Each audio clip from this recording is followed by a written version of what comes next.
BPL সামনে রেখে আনুষ্ঠানিক অনুশীলন শুরু ফ্র্যাঞ্চাইজিগুলোর। একাডেমি মাঠে ঘাম ঝরালো ঢাকা চিটাগং। রাতে ক্যাপিটালস ডেরায় যুক্ত হচ্ছেন বিদেশি রিক্রুট। এবং বড়দিনের ছুটির আমেজে ইপিএল এর উত্তাপ। দুঃসময় কাটাতে মাঠে নামবে ম্যান সিটি। আলাদা ম্যাচে খেলবে ম্যান ইউনাইটেড, চেলসি। রাতে লিভারপুলের প্রতিপক্ষ লেস্টার।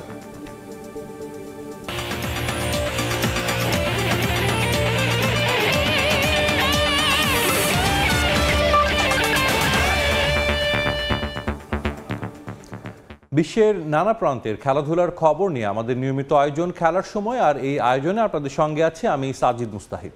শুরু হলো বিপিএল এর আনুষ্ঠানিক অনুশীলন। প্রথম দিনে মিরপুরের একাডেমি মাঠে প্রস্তুতি শুরু করেছে ঢাকা ক্যাপিটালস এবং চিটাগং কিংস। প্রধান কোচ খালেদ মাহমুদ সুজনের অধীনে শুরুতে গা গরম করেন ক্রিকেটাররা। এরপর কিছুক্ষণ ফুটবল খেলায় মাতেন তারা। প্রথম দিনের অনুশীলনে যোগ দিয়েছেন মোস্তাফিজ, সাব্বির রহমান, মুনিম শাহরিয়ার, হাবিবুর রহমান সোহান, নাজমুল ইসলাম অপু, রহমানুল্লাহ আলী, মেহেদি হাসান রানারা। রাতে ঢাকা শিবিরে যোগ দেবেন বেশ কয়েকজন বিদেশি ক্রিকেটার। প্রথম দিনের অনুশীলনে স্কিল ট্রেনিং করেছেন ক্রিকেটাররা। ব্যাট হাতে ঝালিয়ে নিয়েছেন সাব্বির আলী, মুনিমরা। বোলিংয়ে মোস্তাফিজ, রানা, অপুরা চ্যালেঞ্জ জানিয়েছেন ব্যাটারদের।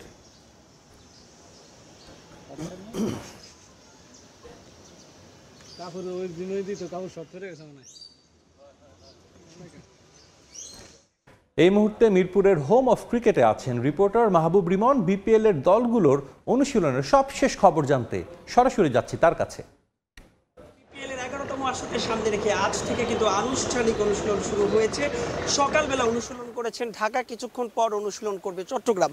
এই দুটো দলই আজ অনুশীলন করবে। সকাল থেকে ঢাকার যে অনুশীলন, সে অনুশীলন পর্যবেক্ষণ করেছেন সহকর্মী তারেক হাসান শিমুল। তার কাছে একটু জানতে চাইব, শিমুল স্বাগত আপনাকে। সকালবেলা আসলে ঢাকার অনুশীলন নিয়ে যদি একটু বলতেন। প্রথম দিনের অনুশীলনে যেমনটা আসলে দেখা যায় যে অনেক সময় আমরা এর আগের সিজনগুলোতে দেখেছি অনেক খাপছাড়া ছিল, যেমনটা অনেক সময় দেখেছি যে জার্সি ছাড়াও অনেক টিম অনুশীলন করেছে, তেমনটা আজকে নেই। দুটি দলে এসেছে ঢাকা এবং কি চট্টগ্রাম কিছুক্ষণ পরেই শুরু করবে অনুশীলন। তো দুই দলে একটু গোছানো দেখা যাচ্ছে এবারের বিপিএল। ঢাকার অনুশীলনে কে কে ছিলেন? লিটন কুমার দাস, মোস্তাফিজ, আমরা জানি বড় বড় তারকা আছে। কে কে ছিলেন, কে কে ছিলেন না? তারা যারা ছিলেন না তারা কবে নাগাদ আসলে দলের অনুশীলনে যোগ দেবেন? মুস্তাফিজ ছিলেন আজকের অনুশীলনে। মুস্তাফিজ ছাড়া লোকাল যেই ক্রিকেটাররা রয়েছেন, মুনিম শাহরিয়ারের কথা বলতে, সাব্বির রহমান, হাবিবুর রহমান সোহান, দারুণ একটা এনসিএল টি20 খেলে এসেছেন, তারা ছিলেন। তবে লিটন এবং কি তানজিদ তামিম, ঘরোয়া যেই টপ অর্ডারের বলা চলে যে ঢাকা ক্যাপিটালসের বড় শক্তি, তারা আজকে ছিলেন না, দুদিন পরে হয়তো যোগ দেবেন। তাছাড়া বিদেশি ক্রিকেটাররা এখনো কোনো দলেই সব এসে বিশালে আজকে আসার কথা রয়েছে। মোহাম্মদ নবী, তাছাড়া ঢাকা কিংবা চট্টগ্রামের কথা রাতের থেকে আসলে আসা শুরু হবে সব দলের বিদেশি ক্রিকেটার। অনেক অনেক ধন্যবাদ তারেক হাসান শিমুল। যেটা বলছিলেন যে আজ থেকে আসলে যে লোকাল ক্রিকেটার, সেই ক্রিকেটারদের নিয়ে অনুশীলন শুরু হয়েছে এবং বিদেশি যে ক্রিকেটার আগামীকাল হয়তো জানেন যে বরিশাল আগামীকাল থেকে তাদের যে আনুষ্ঠানিক অনুশীলন সেটা শুরু করবেন এবং প্রথম দিনে হয়তো মোহাম্মদ নাবি আফগান যে তারকা ক্রিকেটার তিনিও যোগ দেবেন এবং বলা যায় যে আগামীকাল থেকে ফুল ফেজে যে অনুশীলন, সেই অনুশীলন শুরু হবে। অনুশীলনের কথা তো বলছিলাম, তবে তার আগে একটু জিনিস রাখতে চাই যে গণমাধ্যমকে বলা হয়, বাংলাদেশ ক্রিকেট বোর্ড বরাবরই দাবি করে যে গণমাধ্যম তাদের একজন স্টেক হোল্ডার, অন্যতম স্টেক হোল্ডার। তবে আজকের অনুশীলনে আমরা দেখতে পেয়েছি যে একাডেমি মাঠে যেখানে আসলে ক্রিকেটাররা এবং ফ্র্যাঞ্চাইজিগুলো অনুশীলন করে, পুরো মাঠটি আসলে কালো কাপড়ে ঢেকে দেওয়া হয়েছে এবং গণমাধ্যম কর্মীদের ছবি নেওয়ার জন্য কিন্তু আসলে তেমন কোনো সুযোগ ছিল না। সব মিলিয়ে আসলে একটা অন্যরকম একটা গুমুট একটা আবহাওয়া। তবে সব ছাপিয়ে কিছুক্ষণ পরে অনুশীলন করবে চট্টগ্রাম এবং কিছুক্ষণ পরে কিন্তু ঢাকার যিনি হেড কোচ রয়েছেন খালেদ মাহমুদ সুজন, তিনি গণমাধ্যমের সঙ্গে কথা বলবে। তো এই ছিল আমার কাছে মিরপুরের হোম অফ ক্রিকেট থেকে বিপিএল এর ফ্র্যাঞ্চাইজির অনুশীলনের সবশেষ আপডেট। মিরপুর থেকে আমাদের সঙ্গে যুক্ত হয়েছিলেন রিপোর্টার মাহবুব রিমন। লঙ্কা টি10 খেলায় ফিনিশিং রোল ভালোভাবে রপ্ত হয়েছে সাব্বির রহমানের। আসন্ন বিপিএল এ ঢাকা ক্যাপিটালসের জার্সিতে কাজে লাগাতে চান সেই অভিজ্ঞতা, খেলতে চান দলের পরিকল্পনা অনুযায়ী। এছাড়া বিপিএল এ পারফর্ম করে আবারও ফিরতে চান জাতীয় দলে। টি10 লিগে কথা বলেছেন সাকিব আল হাসানের সঙ্গে। দেশে আসতে না পারলেও খোঁজ খবর নিয়েছেন সবার, দিয়েছেন বোলিং অ্যাকশনের পরীক্ষা। শিগগিরই সুখবর আসবে বলে প্রত্যাশা সাব্বিরের। জাতীয় দলে নেই দীর্ঘদিন, তবু আলোচনায় বরাবরই থাকেন টাইগার ক্রিকেটে হার্ড হিটার হিসেবে আলো ছড়ানো সাব্বির রহমান। অফ ফর্মের কারণে বাদ পড়েছেন, এরপর ক্যারিয়ারে পার করেছেন কঠিন সময়। গেল আসরে দল পাননি বিপিএলে, তবে আবারও রাজধানীর ফ্র্যাঞ্চাইজি ঢাকা ক্যাপিটালস দিয়ে প্রত্যাবর্তন করছেন ঘরোয়া ক্রিকেটের মর্যাদাপূর্ণ আসরে। ঢাকার হয়ে মাঠে নামার আগে সাব্বির নিজের পুরনো ছন্দ খুঁজে পেতে নিচ্ছেন প্রস্তুতি। বিপিএল মানেই চ্যালেঞ্জ, আর সাব্বির এই চ্যালেঞ্জ নিতেও প্রস্তুত। তার শক্তি, আগ্রাসন এবং আত্মবিশ্বাস সব মিলিয়ে ঢাকার সমর্থকদের জন্য একটা নতুন আশা। টি10 খুব ফাস্ট খেলা, আসলে ভাই কোনো ডিফেন্স বা বল দেখার টাইম নাই, যেটা আমি জিম্বাবুয়েতে বুঝেছি। এটা খুব ভালো একটা হ্যাবিট আমার জন্য, বিশেষ করে আমি যে লেভেলে খেলি বা যে পজিশনে খেলি, আমার গেম চেঞ্জটা খুব ভালো হয়েছে। এবং রাজশাহীতে যে প্র্যাকটিসটা করেছি আমি, এখান থেকে কনফিডেন্স নিয়ে আমি বাংলা টাইগার্সে গেছি। এটাই ইউটিলাইজ করেছি, চেষ্টা করেছি এখান থেকে কীভাবে রান করা যায়, কীভাবে আমার স্ট্রাইকটা বাড়ানো যায়, আর টিম হিসেবে খেলা যায়। যেহেতু একটা ভালো টুর্নামেন্ট গেছে আমার, যতটুকুই খেলি না কেন আমার কাছে মনে হয় আমি কনফিডেন্টটা ফিরে পেয়েছি। লঙ্কা টি10 লিগে বাংলা টাইগার্সের হয়ে সাব্বির শিখেছেন প্রতিটি মুহূর্তের মূল্য। তার মতে এই অভিজ্ঞতা তাকে বিপিএলে আরও ভালো পারফর্ম করতে সাহায্য করবে। টিম অনুযায়ী আমরা আলহামদুলিল্লাহ এখন পর্যন্ত ভালো আছি। লোকালও ভালো কালেকশন এবং বিদেশি ভালো কালেকশন যারা এখন পর্যন্ত খেলছে, এবং ইনপুট ভালো তাদের বিদেশি হয়ে। লোকাল যারা আছে তারা চেষ্টা করবো আমরা বিদেশি সাপোর্ট না নেওয়ার জন্য, এবং আমার যে রোলটা, আমাকে যদি টিম যে রোল দিবে, হেড কোচ যে রোল দিবে, সেটা চেষ্টা করবো পালন করার জন্য। সাকিব ভাইয়ের সাথে আমার একবারই দেখা হয়েছে, একটা শ্যুট ছিল আমার ঢাকার হয়ে, মাঝখানে অনেক কথা হয়েছে। উনিও টিম নিয়ে খুব আশাবাদী। ম্যানেজমেন্ট তো ভালো ভাই, আসলে এর আগেও খেলেছে ঢাকা টিমে। এবার এটা বিষয়টা আলাদা, এবার যেহেতু সাকিব খান হিরো আমাদের, ওর আন্ডারে খেলবো, ওর আন্ডারে টিম আমাদের। লঙ্কা টি10 লিগে কথা হয়েছে সাকিব আল হাসানের সঙ্গে। দ্বিতীয় দফায় বোলিং অ্যাকশন পরীক্ষাও দিয়েছেন বলে জানান এই হার্ড হিটার। অলওয়েজ চিল আছে, আসলে ব্যক্তিগত বিষয়টা আমি ভিতরে ঢুকতে পারি নাই, বাট আমার কাছে মনে হচ্ছে উনি খুব চিল আছে এবং উনি খুব এনজয় করছে ওনার লাইফটা বাইরে। তেমন কোনো গল্প না, এই ভাইয়া কেমন আছেন, কী খবর, নেক্সট কোথায় যাচ্ছেন, খেলতে কেমন আছেন, ছোটো ভাই আসছি বা বড়ো ভাই, একটা কী বলবো না বলবো, বাট আমরা সবসময়, আমি মোস্তাদের সব চেষ্টা করছি যে ওনাকে একটু সব কিছু খবর টবর, দেশের কী অবস্থা হচ্ছে বা কেমন আছে, কেমন যাচ্ছে খেলাধুলা, এগুলো নিয়ে বেশি কথা হয়েছে। সাব্বির রহমানের লক্ষ্য বিপিএল মাতিয়ে আসতে চান জাতীয় দলের রাডারে। এখনও তো বয়স বাকি আছে আমার, এখনও চেষ্টা করছি কাম ব্যাক করার জন্য, এই জন্য মাঠে আসতেছি, প্র্যাকটিস করছি, বিপিএলের সুযোগ পেয়েছি, বাইরের দেশে খেলতে আছি। তো আশা তো সবাই করে এবং আমার ফ্যামিলিও আশা করে, আমিও আশা করি। তো আসলে আশাটা কীভাবে হবে সেটা ভালো খেলার পরে। তারেক হাসান শিমুল, সময় সংবাদ, ঢাকা। বিপিএলে অংশ নিতে এখন বাংলাদেশ অস্ট্রেলিয়ান তারকা শন টেইট চিটাগং কিংসের হেড কোচ হিসেবে ঢাকায় এসেছেন ইতিহাসের অন্যতম দ্রুতগতির বোলার। এদিকে পাকিস্তানের ইজাজ আহমেদকে হেড কোচ হিসেবে নিয়োগ দিয়েছে দুর্বার রাজশাহী। দেশের ক্রিকেট আঙ্গনে বিপিএল এর আবহ আসতে শুরু করেছেন বিদেশিরা। মিউজিক ফেস্ট, সোশ্যাল মিডিয়া অ্যাক্টিভিটিতে তৎপর বিসিবি। বছরের শেষে শীতের মাঝে উষ্ণতা ছড়িয়ে দিচ্ছে বিপিএল এর নতুন আসর। স্বপ্ন দেখছেন ক্রিকেট ভক্তরা। ঢাকায় পা রেখেছেন অস্ট্রেলিয়ান স্টার শন টেইট। খেলোয়াড়ি ক্যারিয়ারের ইতি টানা টেইট এবার ভিন্ন ভূমিকায় এসেছেন চিটাগং কিংসের হেড কোচের দায়িত্ব নিয়ে। 2013 সালে এই চিটাগং কিংসেই খেলেছিলেন ইতিহাসের অন্যতম দ্রুতগতির বোলার। মাঝে চট্টগ্রাম চ্যালেঞ্জার্সে বোলিং কোচের দায়িত্বও পালন করেছেন। এবার বন্দরনগরীর ক্রিকেট ফ্যানদের শিরোপার স্বপ্ন পূরণে বসেছেন কিংসের প্রধান কোচের চেয়ারে। শুধু ফ্র্যাঞ্চাইজি ক্রিকেটই নয়, ন্যাশনাল টিমেও কোচিংয়ের অভিজ্ঞতা রয়েছে অজি গ্রেটের। 2021 সালে আফগানিস্তানের বোলিং কনসালট্যান্ট হিসেবে নিয়োগ পান তিনি। 2022 সালে কাজ করেছেন পাকিস্তানের বোলিং কোচ হিসেবেও। বিশ্বকাপ জয়ী ক্রিকেটারের অধীনে মাঠে ঝড় তোলার অপেক্ষায় শরীফুল, খালেদরা। এদিকে দুর্বার রাজশাহী পরিকল্পনা সাজাচ্ছে ইজাজ আহমেদকে ঘিরে। পাকিস্তানের সাবেক ব্যাটসম্যানকে হেড কোচ হিসেবে নিয়োগ দিয়েছে দলটি। পাকিস্তানের 1992 ওডিআই বিশ্বকাপ চ্যাম্পিয়ন দলের সদস্য ইজাজ। টেস্ট আর ওয়ানডে মিলিয়ে খেলেছেন 310টি ইন্টারন্যাশনাল ম্যাচ। 14 বছরের ক্যারিয়ারে রান করেছেন প্রায় 10,000। এমন একজনকে পেয়ে উচ্ছ্বসিত দুর্বার রাজশাহী। 56 বছর বয়সী ইজাজের কোচিং অভিজ্ঞতাও একেবারে কম নয়। পাকিস্তান অনূর্ধ্ব-19 দল ও পিএসএল টিম লাহোর কালান্দার্সের প্রধান কোচ এবং পাকিস্তান জাতীয় দলের সহকারী কোচ হিসেবে কাজ করেছেন তিনি। তাসকিন বিজয়দের নিয়ে শিরোপার লড়াইয়ে নামবেন এই পাকিস্তানি।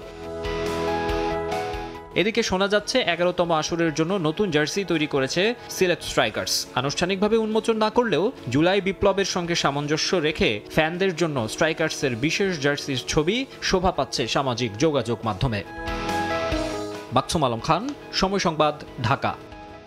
ইংলিশ প্রিমিয়ার লিগের খবর। বড়দিনের ছুটি শেষে আবারও শুরু হচ্ছে ক্লাব ফুটবল। হারের বৃত্ত থেকে বের হতে ইপিএলে এভারটনের মুখোমুখি হবে ম্যানচেস্টার সিটি। ম্যাচ শুরু হবে আজ সন্ধ্যা 6:30টায়। আরেক ম্যাচে টেবিল টপার লিভারপুলের সঙ্গে পয়েন্ট ব্যবধান কমাতে ফুলহ্যামের বিপক্ষে মাঠে নামবে চেলসি। স্ট্যামফোর্ড ব্রিজে সেই ম্যাচ শুরু হবে রাত 9টায়। এছাড়া রাত 11:30টায় উলভারহ্যাম্পটনের মুখোমুখি হবে ধুঁকতে থাকা ম্যানচেস্টার ইউনাইটেড। এবারের ক্রিসমাসটা হয়তো বিষাদের মতো কেটেছে ম্যানচেস্টার সিটির, কেননা ইপিএল কিংবা চ্যাম্পিয়ন্স লিগ কোথাও যে শান্তিতে নেই সিটিজেনরা। এরই মাঝে ছুটির পরদিনই লড়তে হবে প্রিমিয়ার লিগের মঞ্চে।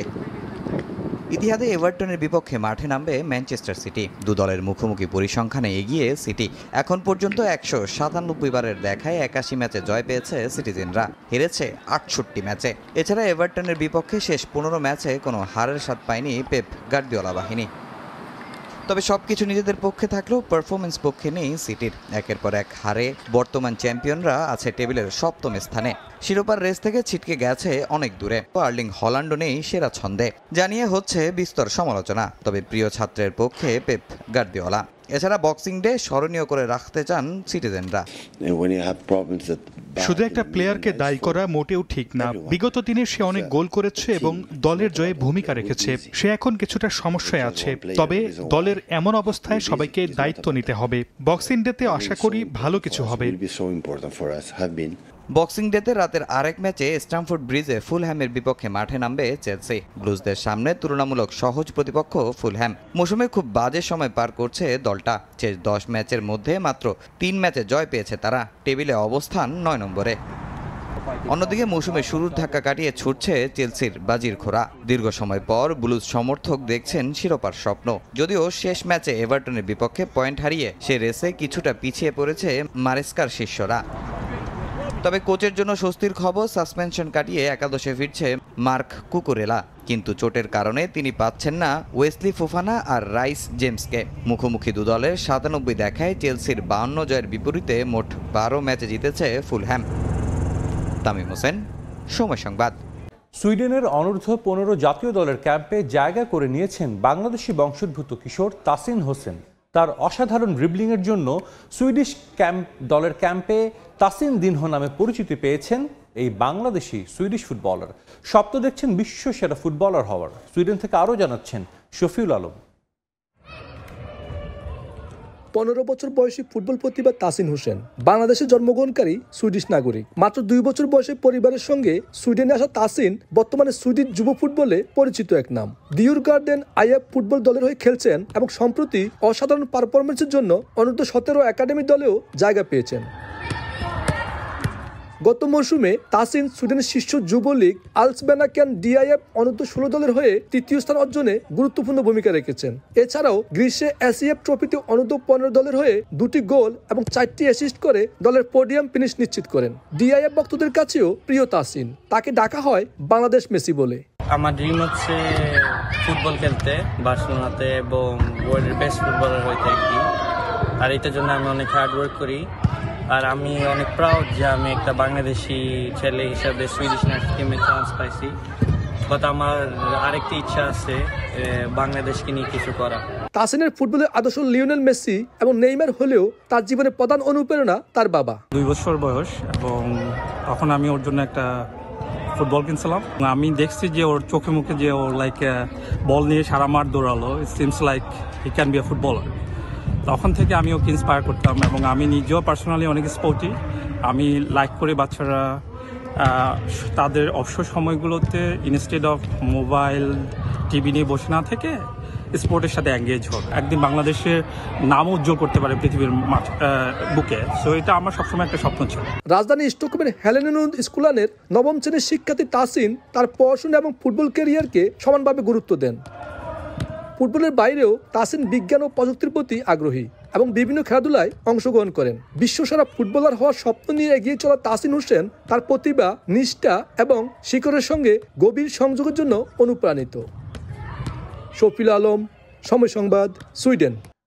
পাকিস্তান সাউথ আফ্রিকা টেস্ট সিরিজের খবর। সেঞ্চুরিয়ানের প্রথম টেস্টে কিছুক্ষণ পর মাঠে নামবে পাকিস্তান ও সাউথ আফ্রিকা। ম্যাচ শুরু দুপুর 2টায়। প্রোটিয়াদের বিপক্ষে ওডিআই সিরিজ জয়ের পর এবার টেস্টেও জয়ের লক্ষ্যে মাঠে নামতে যাচ্ছে পাকিস্তান। সাদা পোশাকে ক্রিকেটে সম্প্রতি দুর্দান্ত ছন্দে আছে স্বাগতিক সাউথ আফ্রিকা। শেষ 5 টেস্টের 5টিতেই জয়ের দেখা পেয়েছে প্রোটিয়াস। এখনও তাদের সামনে সুযোগ আছে আইসিসি টেস্ট চ্যাম্পিয়নশিপের ফাইনালে জায়গা করে নেয়ার। অন্যদিকে 2 জয় আর 3 হারে ব্যাকফুটে মেন ইন গ্রিন। তবে ওয়ানডের আত্মবিশ্বাস কাজে লাগিয়ে জিততে চাইবে পাকিস্তান। এই ম্যাচ দিয়ে টেস্টে ফিরছেন বাবর আজম। যদিও সাউথ আফ্রিকায় টেস্ট পরিসংখ্যান ভালো না বাবরদের। 15 টেস্টের মোটে 2টিতে জয় পেয়েছে পাকিস্তান দল। এদিকে দারুণ ছন্দে থাকায় টেস্ট জয় দৃঢ় প্রত্যয়ী সাউথ আফ্রিকা। ঘরের মাটিতে পাকিস্তানের বিপক্ষে অতীত পরিসংখ্যানই কাজে লাগবে প্রোটিয়াদের। দিনাজপুরে জাঁকজমকপূর্ণ আয়োজন আর উৎসাহ উদ্দীপনার মধ্য দিয়ে শেষ হলো মরহুম শাহ তসলিম আহমেদ স্মৃতি ফুটবল টুর্নামেন্ট। শুক্রবার বিকেলে রানীর বন্দর আলোকদিঘি জেবি বিদ্যালয় মাঠে ফাইনালে মুখোমুখি হয় ঠাকুরগাঁও MCL দল ও জয়পুরহাট আহাদ ফুটবল একাডেমি। প্রতিদ্বন্দ্বিতাপূর্ণ খেলায় ঠাকুরগাঁও MCL দল 2-0 গোলে জয় তুলে নেয়। বিজয়ী দলের তনু ও অজয় একটি করে গোল করেন। খেলা দেখতে দিনাজপুরের রানীর বন্দর আলোকদিঘি মাঠে ছিল হাজার হাজার দর্শক। ফাইনাল শেষে চ্যাম্পিয়ন ও রানার্স আপ দলকে ট্রফি তুলে দেন দিনাজপুর জেলা পরিষদের প্রধান নির্বাহী কর্মকর্তা। দিনাজপুর রানীর বন্দর আইডিয়াল ক্লাবের আয়োজনে বিভিন্ন জেলার 8টি দল অংশ নেয় টুর্নামেন্টে। খেলার সময় শীর্ষ সংবাদ জানিয়ে দিচ্ছে আরেকবার। বিপিএল সামনে রেখে আনুষ্ঠানিক অনুশীলন শুরু ফ্র্যাঞ্চাইজিগুলোর। একাডেমি মাঠে ঘাম ঝরালো ঢাকা চিটাগং। রাতে ক্যাপিটালসের ডেরায় যুক্ত হচ্ছেন বিদেশি রিক্রুট। এবং বড়দিনের ছুটির আমেজে EPL এর উত্তাপ দুঃসময় কাটাতে মাঠে নামবে ম্যান সিটি। আলাদা ম্যাচে খেলবে ম্যান ইউনাইটেড চেলসি। রাতে লিভারপুলের প্রতিপক্ষ লেস্টার।